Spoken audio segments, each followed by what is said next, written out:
Hey y'all. Hey everyone. It's Autism Month, and so we are going to be doing Autism Awareness Month. Correct. And so we're going to be going over. And tomorrow is the last day of the month. Yeah, you're right. So we are finishing up our little series. Reagan did one video, I did one video, so we thought we would do one together to finish up Autism Awareness Month. And also, I believe April is ADHD or ADHD Awareness Month too, isn't it? I did not know that. I think so. All right. Well, so that's perfect. For this video, we're going to be doing the top 10 questions about autism spectrum disorder. So, the first question that I gave was, what is ASD or autism spectrum disorder? Do you want to talk first, or do you want me to just give I you think that one's more definition? for you, because you're more the clinical, you can give that kind of definition better than I can. Well, so autism spectrum disorder is a neurobiological or neurodevelopmental disorder. What does that mean? It means that the neurology or the neurons in the brain are affected by the disorder. And so it expresses itself in challenges in social communication, interaction, maintaining relationships, engaging in a neurotypical society becomes difficult, restricted, repetitive interests, and it's called a spectrum disorder because there's different levels or different severities, as well as different symptoms that you don't have to have every symptom, and each person will have different sets of symptoms or quirks. But all of them have to be characterized by social deficits and restricted and or repetitive interests. And also they'll have, each autistic person will have different stems also, different things that calm them through their attacks, through their That would be part of the restricted behaviors or repetitive behaviors. But that's, the spectrum is like for everything. You have different behaviors, different stems. Every autistic person looks different. And I love that saying, like, if you've met one autistic person, you've met one autistic person. Mm-hmm. Why do I have autism? But that's what I was thinking about was, like, they say all autistic people are different, but we ran into that your whole childhood and all the way up to 18, because every time I begged doctors to please let me get a referral so you could get some tests done and get a diagnosis, they always said the same thing. Well, he doesn't look autistic, or he makes great eye contact, or he talks well, or he didn't have delayed speech when he was little. Like, you don't have to have all of that. And I'm just like, why? And the eye contact thing was. Yeah, why were these people not? These were doctors who did not know anything about autism. It's really sad. So thank God for that that they have an awareness month, and hopefully people are becoming a little bit more familiar with, especially high functioning autistic people. Like, high functioning is an informal term. Yeah, but people, even me, that's the only thing I attributed to autism was the lower functioning, because I didn't understand higher functioning autism when you were small. I had only met low functioning autistic kids, so I didn't know that there was a difference until I began to research it. So I'm glad people are starting to learn, like, different things about the spectrum of it. What causes autism? Wait, what was number 2? What causes autism? That's number 2. Mm-hmm. So there are so many myths about that, and what's your opinion? Well, it's neurological, so that means there's some sort of biological factor involved where the development of your child is being hindered in their brain, and that doesn't mean they can't lead a good life. It just means that the person's brain is going to be different. And since we use our brains to think, we are not our brains, but we use them to think, then it's going to affect the way we think. And it's going to affect the way we perceive and see the world. So that means that part of the cause of autism is going to be biological, a heavy part of it, a significant part of it. But there could be other causes. There's genetics, there's environmental factors. Since it's diagnosed at a very, very young age, almost you see symptoms start developing pretty soon, it's unlikely to be connected to any parenting or trauma. Yeah, but I don't think most cases are diagnosed early. Most Not diagnosed, but it's a neurobiological disorder that begins showing even if it's not diagnosed at early ages. If you know what you're looking for. There could be additional causal factors or causes, like when the person's pregnant, it could affect neurological development depending on what the person does while they're pregnant. There could be other factors that are within the control of some people, but not directly related to how they parent the child at a young age. More so to how the child is developing in the womb, your genetics, how you have, what you've done. I personally, early childhood might matter. Every person that I know is autistic, I would bet you $1 million that one of their parents was autistic. That's why I said it has a heavy genetic factor. Because I've not met one autistic person, or even someone that I suspect is autistic, where I don't suspect that one of the parents is. I can usually see it. But see, the issue with that is as you go back further and further in time, then you're going to get to a point where no one has autism.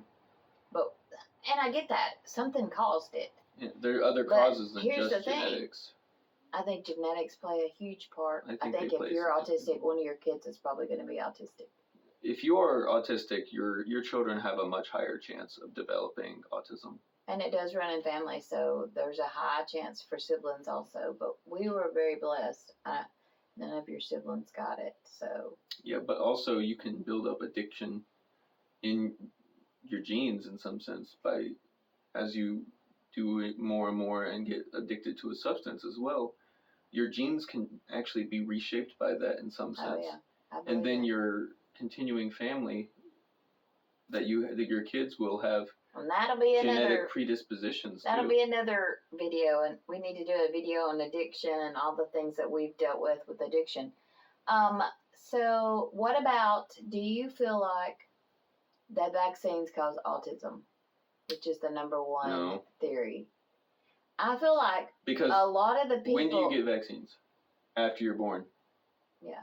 I feel like a lot of people feel that way, and I think at first, when I started realizing that you were autistic, I was like, oh, it's probably vaccines.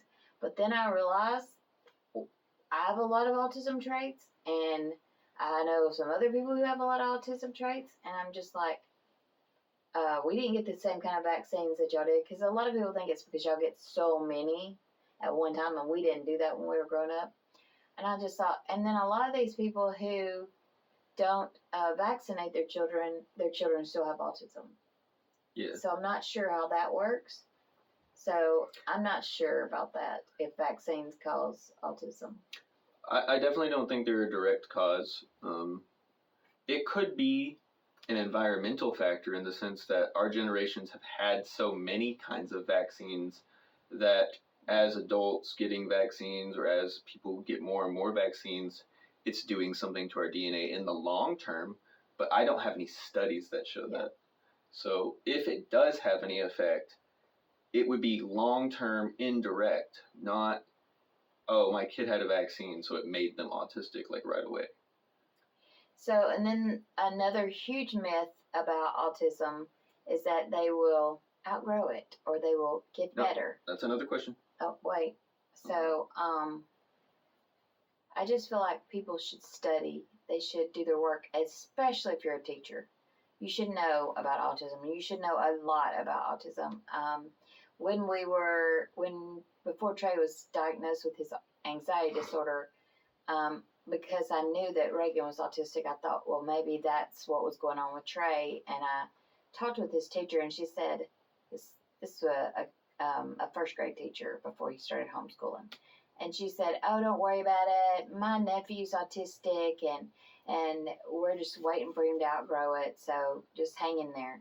And I said, you need to read a book. Like, there's something seriously wrong here that you're teaching small children, and yet you believe this stuff. So that's scary that people fall into this stereotype, or whatever you would call it, that this belief that they will outgrow it. But because this is a neurological disorder, and you're not going to outgrow it. Things can get a little better. There's things that Reagan has been able to conquer and stop doing, but there are things that he will never be able to change, and we just learn to deal with that. Yeah, so there will always be struggles.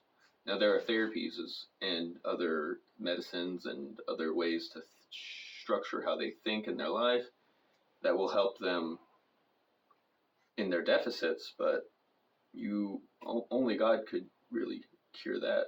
Yep. Because it would require a complete restructuring of the brain. Because it is a mental disorder. Mm-hmm. A lot of people would like to call it a disability, and I don't want to call it disability. I say disorder. Well, we're going to get to that. I just don't like the word disability. So, at what age can autism be diagnosed as the third? And what does the internet say about that? It can be diagnosed as early as 18 months, but usually it'll be diagnosed around 2 or 3 now, when the symptoms start becoming noticeable, as they start communicating and interacting with other kids, and they start speaking or supposed to be speaking. And early signs can include delayed speech, limited eye contact, lack of response to your name, echolalia, which means repeating what you say, either mentally, like thinking about it again, or over and over before you say it or after you say it, or audibly, where you literally say it again after you said it the first time. And there are other symptoms that you can look for, but we can get on that.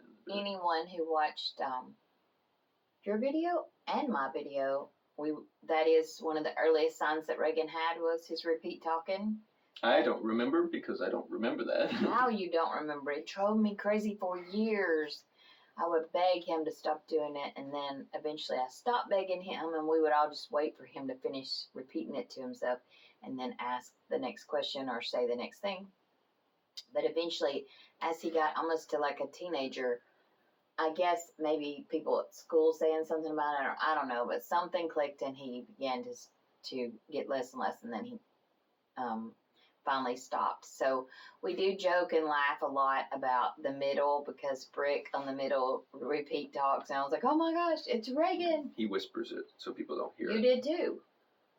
Okay. That's exactly how Brick is exactly how you are. I don't say I don't believe you. I just say I can't remember. I know, but it's so funny because you said he whispers it. That's exactly. You don't think you said it out loud, do you? You would whisper it back to yourself. Okay. 4, what are common signs? Difficulties with social interactions, delayed language development, repetitive behaviors, intense focus on specific interests, sensory sensitivities, meaning certain tastes, textures, are either... always have to wear comfy clothes and no socks.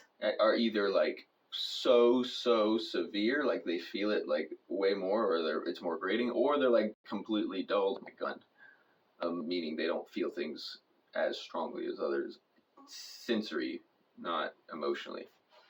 There can be different ways they process emotions and other things, but those are a bit more subtle and way more subject to person. Number 5 is, can autism be cured? Well, wait, on that one, I would say repeat some of those. Like, delayed language development, social interactions. No, your social interaction was horrible, because you would say things that were rude to people, or about people, you would just state facts, whether they hurt people's feelings or not. I do know no that. matter how many times you got your tail tore up. Then my favorite and you always had to have comfy stuff on. We'd go round and round because, you always had to just wear the comfiest stuff, and you don't care. Like, you just don't care what you're wearing. We know that now. I love your Well, that's the not caring about what I'm wearing is more about the fact that I don't care what other people think about how I look. Yeah. Which I think it's more of an autistic to that. person. It's more of an autistic thing because you didn't even care when you were a teenager and were like wanting to impress people. You didn't. I didn't want to impress people. You didn't care. But I did not, and still don't like any sort of clothing that has like an itchy interior. Yeah. And then you're pretty good about food. You don't like certain textures. I know you don't really like rice, do you? You're not a big rice person. I'm not a big. If it's mixed with something else that dry I like. cereal or rice. I don't like dry cereal. Yeah. I only. If I eat dry cereal, it's got to be a cereal that I can suck on. You didn't like hot cereal either. Like cream of wheat and oatmeal and I still don't like that. oatmeal or grits. You won't eat any of those. That's not texture. I just don't like the taste of that. Really? You just don't like any of those? Yeah. So sensory issues would be more related to textures. Well, that's textures of food. A lot of autistic kids won't eat stuff like rice. Like celery. The smell of it makes me gag. That's not an autistic thing. That's just because your mama's so picky. It makes me almost throw up for real, though, is what I'm saying. There's certain foods that I was talking to Alex in the grocery store, and I said, does Sophie like tomato soup? And he said, I don't think so. I said, thank God, because the smell of it makes me gag. And then I started talking about fried green tomatoes, and I literally gagged. And I was like, we got to stop talking about this. I'm going to throw up in the grocery. He goes, did you just gag? I was like, I'm sorry. It just came over me. Like, just thinking about fried green tomatoes. But then the thing that I love is that I feel like you have an increase in your hearing. Because remember that time we were at Anthony's house and you're like, what's that sound? Will you make that stop? And we're like, what? And you're like, that sound, do y'all not hear it? And like all of us think you're crazy because, at that point we kind of suspected that you're autistic, but we didn't know. And then we didn't even know a lot about it. And so I was like, okay, y'all, he's not crazy, so let's find it. And I made everybody be super quiet. And it was coming from a camera in the other room. It's like a tiny little hum. And everybody's like, how did he hear that? And you were like, how did y'all not hear that? Cut that off. I think it's less about super hearing and more about I am able to pick apart what I'm hearing and it doesn't get drowned out in the background. Whereas most people would just let it sit in the background and not ever pay attention. It would drive me crazy. It becomes like something you just don't hear because you're not paying attention to it. I absolutely will lose my mind if I have to listen to a continuous noise. I can't. Anyway, moving on. 5 is, can autism be cured? The answer is no. Only by God would that be possible. Because God's the only one who can do miracles that would be able to restructure someone's entire brain. However, with neuroplasticity, which is just a medical term for the fact that we, as free will agents who are souls with bodies, we are able to teach ourselves ways of thinking and how to think, and that can somewhat fix brain structures. So it can, if you develop a dependency on something, it's rewiring your brain. You can undevelop a dependency by practicing different kinds of therapies, obviously not doing the thing. You can't just keep doing the thing, but you can undo the addictive and make it less addictive and make it less powerful by doing certain therapies. You're talking about kind of fixing your genes before you pass those on? Is that what you're saying? Rewiring your brain. Yeah, but if you do that before you have children, maybe you're not passing that on. Is that what you're saying? Maybe. And I don't know about passing autism on. I think you're going to do that no matter what. Look, you think? No, that's not what I'm talking about. I was using addiction as a. We're doing a whole other video on addiction. Using that as an analogy. And so in a similar way, and there's also therapies that people do to restructure how you think. So if you change the way you think, you can change the way your brain is wired. Now, does that rewire your entire brain? No, which is why you can't cure autism, because it's more than just the parts you can rewire through these kinds of therapies and interactions with yourself. But there are ways to help. The way you choose to think about life, the way you choose to think about social interactions, the way you choose to directly maybe make yourself make eye contact, and then sort of you desensitize yourself to whatever, or make it a habit, and you can make it easier. I know that I did that pretty young, which is why when I was older, they said I didn't have any issues with that, and I had a problem getting diagnosed.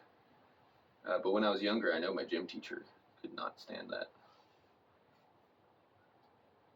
Go ahead. Number 6, this is for the, so there's different levels of autism. There's ASD level 1, 2, and 3. 1 is requires support, 2 is requires significant support, and 3 is requires basically way more support. Level 1 people can lead relatively normal lives with additional support. Level 2 and lower typically are either they don't speak, or if they do speak, it's completely like it's broken up, and they're going to need people to basically help them the rest of their life. I think that isn't there a little in between? Because I know some people that don't seem high functioning, but yet they speak fine. High functioning is not an actual diagnosis, Mom. Well, I know. That's just what level 1 people are called. Okay. What was that question? The question is, will my child ever speak? So that's why I said this is more about the level 2 and 3. Yeah, we watched a video the other night of somebody that was diagnosed. And that's one of the top 10 because these people are really her son was diagnosed with autism, and they told her that he would never speak, and now he's like a theoretical whatever. He's a genius, and he speaks just fine. So this says some children may experience delays. Many learn to communicate either verbally or through sign language or other ways of communication, such as devices, things like that.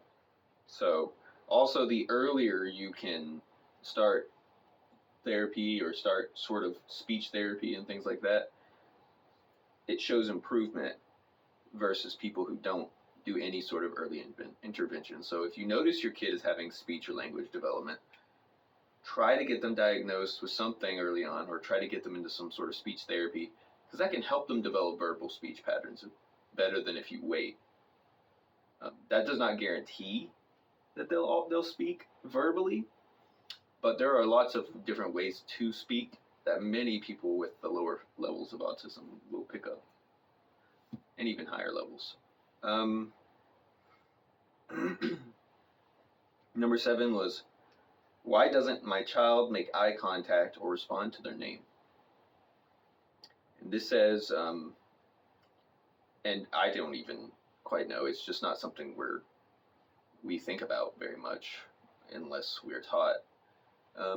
Challenges with eye contact and name response are common, but not fully understood. They're related to how the kids process or think about communication, social communication and cues, as well as sensory processing. So if they hear their name, they're not processing it like, oh, I need to respond.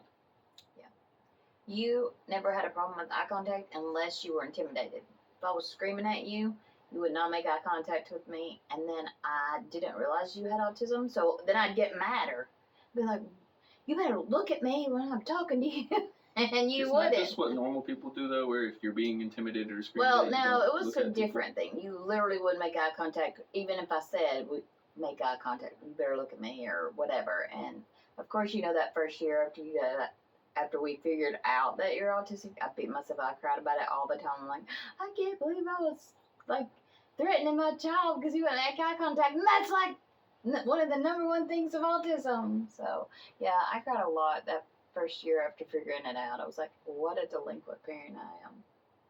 What Number a horrible parent I am. Number 8 is autism more common in boys over girls? Yes. And the answer to that is yes. Autism is diagnosed much more frequently in boys than girls. It could be just to the way that God made the brains and the brain development of boys. It just is more prone to developing these kinds of neurological issues. And then girls are not as easy to diagnose. But also, research does suggest that girls are frequently underdiagnosed. So we can mask better. That means that there could be less of a difference, but there does seem to be some sort of difference between the way boys develop and the way girl development works that lends one to autism more than the other. And then there's, of course, stuff that girls are more inclined towards that developmentally that boys wouldn't be. But yeah. Can adults be diagnosed? The answer is yes, but you need to know and understand that what your childhood was like. Because childhood development is very important to diagnosing people with autism. So if you don't remember your childhood well, then try to find someone who does and help them and ask them to come to the diagnosis, the doctor doing the diagnosis or the psychiatrist or whoever does it.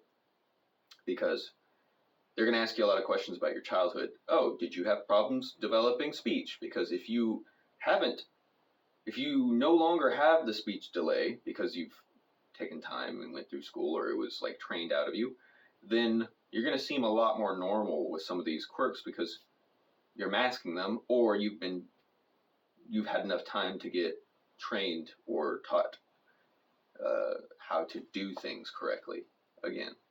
And so masking makes it an issue. Just proper training where you learned it, even though other people don't have to learn it, they just like know it subconsciously, and you picked it up. You taught yourself. Either way, that makes it harder for getting a diagnosis when you're an adult because you don't seem as autistic anymore because you're masking, especially a level 1. Now, if you're level 2 or 3, then it's going to be a lot more noticeable, and so it's not going to be as hard to diagnose you. So, if you can recognize consistent patterns, but it is harder for people to diagnose adults especially if they don't have someone who knew them as a child with them during the diagnosis. Anything to say on that?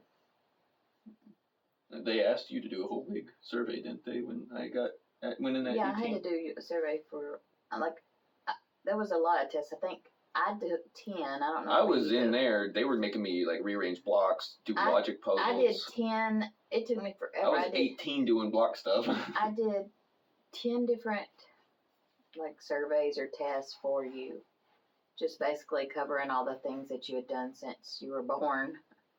I think the block puzzle was about spatial awareness, and then they had logic puzzles to see my logical thinking. They had attention tests.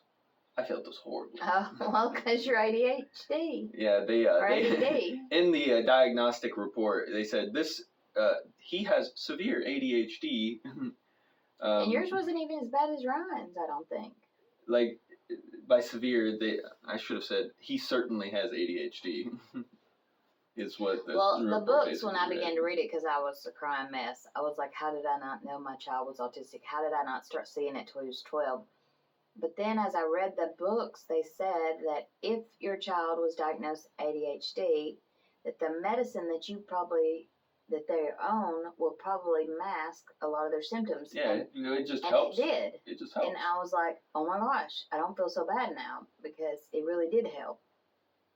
I didn't want to hurt you when you were on your medicine. So what it was doing was not only masking the symptoms of the attention deficit problem, but also the autism that I wasn't even aware of. Yeah, and also autism can be comorbid with a lot of other disorders or problems. And comorbid just means it develops alongside. They develop together. So it seems like the ADHD is also neurobiological. However, ADHD can decrease quite more significantly as you become an adult. Because Ryan seems to do great now. And you don't, though. I don't. Well, it doesn't always. That's why I said some people seem to grow out of ADHD because the areas of the brain that affects. Well, I think the area. Hold on. Well, I think it goes from ADHD to just the attention deficit thing. Well, yes, but they also have like ADHD hyperactivity, and they'll put that in parentheses, or ADHD inattentiveness, and they put that in parentheses. That's dumb.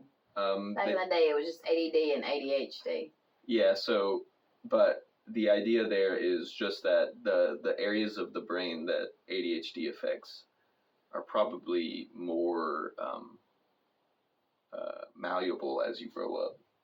Yeah. But if you have it when you do become an adult, then you're going to have it the rest of your life as an adult.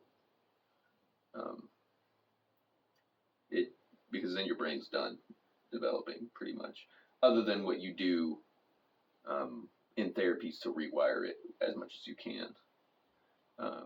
And obviously, you don't have to rewire your brain with therapy. There's other ways to change your patterns of thinking and stuff like that. But therapy is a specific way of doing it that helps. And this gets to number 10, which is what help is there available for autism? What therapies are available? What things are available? And this says there are different therapies, such as applied behavior analysis, ABA therapy, speech therapy, occupational therapy, where they teach you how to just do things that require you for your life, your job. Applied behavior analysis is they analyze your behaviors. They give you behaviors to just start practicing or doing in your life. And as you build those habits up, it teaches you how to, I'm pretty sure that's what that is. I could be mixing up with something else. Speech therapy is just where they teach you how to, they have their own specific kinds of methods of helping speech delays. Social skills training, which is not a therapy in itself. It's just a whole list of things that they're going to do to help you learn social skills. And I think your family can help you with that. Of course. We've had to deal with a lot of that because you didn't have therapy. So we had to say, okay, this is what you need to do, and this is what you do not need to do. And you had to learn a lot of therapies can be applied at home once you know what to do. That's why the experts just know it in and out, and then they can teach you, and then you can go home and apply it. But therapists also act as an accountability source, because when you're at home, who holds you accountable? It has to be someone who you trust or you respect, otherwise you won't listen to them. There's medicines that can sort of help, but like what? Like you said, the ADHD medicine, especially if your kid has ADHD with helping autism. The conditions that come with autism. I know, but I think autism has no cure, but all the other stuff that comes with it at least has stuff to alleviate it. Right? True. There are newer medicines that seem to have some promise, but I'm not going to say any because A, I don't remember their names, and B, they have not had a lot of time to be tested. Well, I think autism being a neurobiological disorder and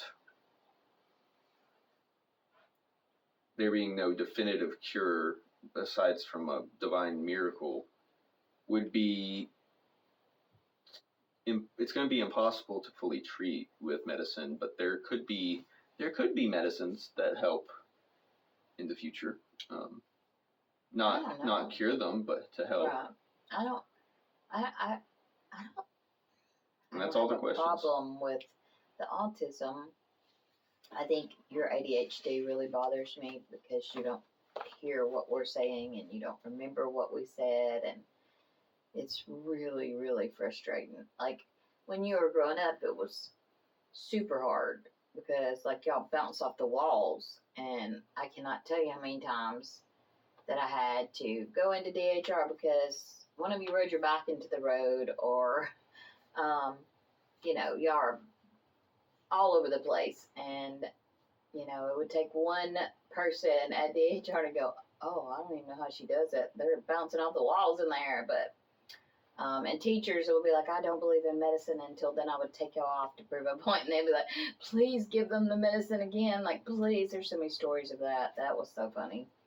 Because we didn't go to school, like here in Chapel Hill, they don't even, you can go to school without meds if you can stay in the classroom. You probably wouldn't have been able to because you would be up and out of the classroom, but because y'all were so severe. But I think that's really the only thing, like, whew, years and years of that. I'm a saint and I deserve like some sort of medal. I'm not kidding you. I deserve a medal for all the years of ADHD. And people always said like, Trey's so quiet. And I'm like, I earned him. The other two were like they were crack babies or something. Like they seemed like they were like gonna bounce off the walls. Like they were just so that's really the only thing that was hard for me. But the autism, like I think that's more harder for everybody else. It is embarrassing for me as far as the fact that if I don't tell people that you're autistic, then when you're being what they assume is rude, you remember the first year that we opened our ministry and we lost about 5 families because you would just be like straight up blunt with them. And I was like, finally I made a rule, don't let the autistic person talk to the parents. Don't let Reagan talk to the parents. Now most everybody knows. We've been in this community for 8 years. No, we've been here for 10. And then we've been doing this with the kids for 8. So they all know you and realize that you're not being rude, that you're just autistic. And you state facts even when people did not ask for those or even when they did not want all those facts. But, so those don't really bother me. It bothers other people, I think, more, especially people who don't understand autism. But the ADHD was what, because there's a lot of stuff that goes with autism. So you have the ADHD, the depression, anxiety always bothered me. That made me so sad for you, because you've always dealt with so many things, and it's just, it's horrible. I mean, depression and anxiety aren't lifelong, typically speaking. But you have had bouts of it. But yes, people with autism are much more inclined to have depression and anxiety or some sort of disorders alongside it because of how much it changes your neurology. But either way, we love you guys. If you have any questions, please leave them in the comments below. Like, share this video to your friends, especially people you know that have autism or have people subscribe to our channel as we go through this life together with autism and anxiety disorder and all kinds of disorders in this house. And then we love to share the Lord with y'all. And I love to make jewelry, so we do that a lot. If you watch the shorts, more of those are about jewelry, and our videos are more about autism and the Lord. So, but just hang in there with us. We actually are just getting started doing this, and we're at 250. We've got a little bit more than 250 subscribers, so we're really excited about that. Our goal, of course, is 1,000. So y'all help us to get to that, and yeah, watch these videos from beginning to end because that's how we get our hours, our watch time. We would really appreciate that, and yeah, I hope everybody's having a great week, and I hope you've learned a little bit this month, and every year you learn a little bit more in the month of April, and just know that autistic people are not rude. They're not trying to be rude or know-it-alls. That's just who they are. That's how their brain is wired, and you just have to learn how to navigate, and they need friends. So many people, Reagan and then other people that I'm friends with, their parents say that their children struggle with loneliness. And so, yeah, when you say that's a big struggle for autistic people is the loneliness. It's like so hard to make lasting friendships because your interests are so limited, and when you're autistic, you don't realize. that you need to share the interests of others, and it's really it's really hard to do Or that. if you do, it's just something that you just don't feel like doing because you don't want to go out of your way to do that when you have your own interests. So it's a lonely. Not necessarily me on that anymore, but No, you're still a little bit like that. I said not There's necessarily. nobody your age that's talking about games. What are you talking about? Like my older brother still does. Yeah, but he's in our family and we're disordered. Yeah, I'm talking about. He doesn't have autism. Does anybody else? It doesn't matter. Anybody else you know that's in their 30s that still Not game? in my 30s yet. You're Stop trying to age me up, Mom. You're about to be 28, so. I don't want to think about that yet. But anyway, so yeah, just try to be a friend to someone, especially someone with autism, and make a difference in this world. We love you guys. Love you guys. God bless you. Bye. Bye.